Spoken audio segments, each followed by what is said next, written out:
안녕하세요, 심상도입니다. 좀 새삼스럽게 이렇게 나타났는데요, 제가 귀사나무로 나타났습니다. 제가 그 청각 분야에 근 40년을 종사를 했습니다. 귀를 사랑하는 남자입니다. 귀사남이 귀한 사람을 사랑하는 남자도 되고요. 또 제가 예술도 좋아합니다. 귀한 예술을 좋아하는 남자, 귀한 음악을 좋아하는 남자, 귀한 것을 사랑하는 남자. 그 헬렌 켈러 여사가 한 말이 기억이 납니다.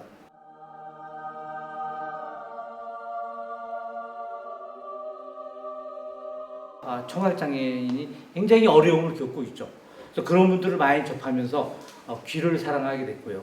또 거기서 귀한 사람들을 많이 만났습니다. 근데 그 중에서도 귀를 치료하고 수술하고 도와주는 멋있는 남자가 있었습니다. 이비인후과 학회에 보면 이과 학회라는 게 있습니다. 귀의 전문가시죠. 거기에 학회장으로 계십니다. 연세 세브란스 병원에서 이비인후과 교수님으로 계시고요. 그런 멋진 분, 제가 존경하는 분을 모시겠습니다. 바로 최재영 교수입니다. 자, 박수 부탁드리겠습니다. 베토벤 같다는 생각이 들었어요. 예, 노래 못하는 베토벤입니다. 근데 베토벤이요. 네. 청각장애 있다고 했지 않았나요? 베토벤이 네네네. 운명교향곡 지을 때부터는 거의 못 들었다고 해요. 네. 그런데 이제 베토벤이 어떻게 작곡을 할 수 있었느냐 사람들이 궁금해하는데 진동으로 느끼는 거는 남아있었다고 해요. 피아노에 이렇게 턱을 대고 진동으로 소리를 들으면서 작곡을 마지막 말년에는 했다고 하는데 그때 더 명곡들을 많이 만들었다고 하니까 참 신기하죠. 근데 안타까운 게 지금 베토벤이 있었으면 교수님이 그렇죠. 수술했으면 그냥 정상적으로 했을 텐데. 그러니까 더 명곡들이 많이 나왔을 텐데. 근데 난청도 요새는 너도 DNA를 통해서 미리 좀 추정을 할 수 있지 않나요? 태어나자마자 생기는 난청은 두 명 중에 한 명이 네. DNA가 증상이 됩니다. 요새는 엄마 뱃속에 있을 때도 네. 이 아이가 난청이 있는지 없는지 알아낼 수 있는 방법까지 있거든요. 그러면 알면 어떻게 할 수 있는 방법이 있나요? 태어나자마자 네. 제가 잘 관리를 해줘가지고 뭐 인공호흡 수술이라든지 이런 걸 하면 요새는 뭐 정상인들처럼 살 수 있으니까. 바로 발견한다 그러면 거의 정상이랑 똑같겠네요. 그럼요. 요새 길거리나 그 지하철 같은 데서 수화로 대화하는 사람들 보셨어요? 못 봤죠? 요새는 태어나자마자 그 난청 치료를 하면 전부 다 정상인으로 살 수 있기 때문에 그런데요. 그렇게 만든 우리 장본인이 심 사장님이십니다. 감사합니다.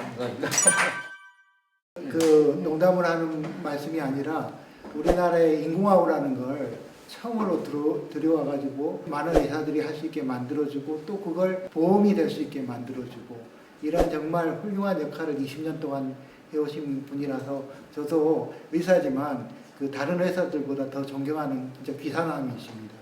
귀사남이시고 저는 귀못남입니다. 아니 왜 기운다며? 귀가 못나서 그런 게 아니라 귀가 없으면 못 사는 사람이라서. 교수님께서 준비하신 게 있으시다면서요? 네, 소리를 어떻게 우리가 듣고 네네. 만약에 못 들으면은 어떤 일이 생기나 아주 간단하게 네네. 제가 자료 몇 가지 준비했으니까 같이 한번 보시죠. 우리나라 최초의 이비인후과 의사가 여기 있습니다. 금파 홍석후라고 하는데 홍남파 작곡가의 형입니다. 같이 음악을 또 했었어요. 그런데 그 홍석후 아버님이 너는 의과대학 가라 의사 되라 해가지고 억지로 의대에 오면서 가장 음악하고 관련되는 과가 뭐냐 해봤더니 이비인후과다. 심 사장님이 말씀하신 헬렌 켈러 얘기죠. 그래서 실제로 헬렌 켈러는 기자가 짓궂게 만약에 하나님이 하루 동안만 기회를 줘가지고 보는 거나 듣는 거 둘 중에 하나만 허락하면 뭘 택하겠느냐 물어보니까 전혀 망설이지 않고 듣고 싶다. 외에서부터 고막, 달팽이관, 뇌까지 소리가 전달되는 과정을 같이 보죠. 자, 우리 사람 고막입니다. 소리가 이렇게 들어오면 고막이 이제 진동을 하는데요. 이 고막 다음에 진동을 하면 이소골이라는 게 있어가지고 소리를 전달을 해줍니다. 달팽이관으로. 어떻게 그러면은 이 이소골들이 소리를 크게 해주느냐? 고막이 이렇게 깔때기 모양으로 되어 있으니까 소리를 모아준 다음에 여기서 지렛대 역할을 해서 아주 소리를 크게 해주죠. 그 다음에는 이 진동이 달팽이관으로 들어가게 되는데요. 이 움직임이 달팽이관 안에 있는 체액들을 진동을 시키면 이런 움직임이 생기게 됩니다. 고막으로부터 이렇게 소리가 쭉 전달이 되면 이런 진동이 이 안에서 생겨서 소리를 듣게 되죠. 이렇게 소리가 진동을 하게 되면 이 달팽이관에 있는 유모세포들이 이 흥분을 하면서 우리는 소리를 듣게 됩니다. 아주 큰 소리가 들어가면 가끔은 이렇게 이 유모세포가 죽어가지고 난청도 생깁니다. 난청 다 없으시죠? 네. 진짜 없는지 한번 테스트 해보겠습니다. 요 4천 한번 눌러봐 주실래요? 요 소리 다 들리시죠? 네. 8천 한번 눌러봐 주시죠. 이것도 다 들리시죠? 네. 12,000 한번 눌러봐 주세요. 들리세요? 들리시는 분? 오, 들리죠? 이 12,000 다 듣고 있습니다. 우리는 못 듣지만 저도 안 들리거든요. 8,000까지만 들리고 이 나이가 들면 이 높은 음부터 소리를 못 듣게 됩니다. 17,000 한번 눌러봐 주시죠. 들려요? 아무도 안 들리죠? 근데 중고등학생들은 다 듣습니다.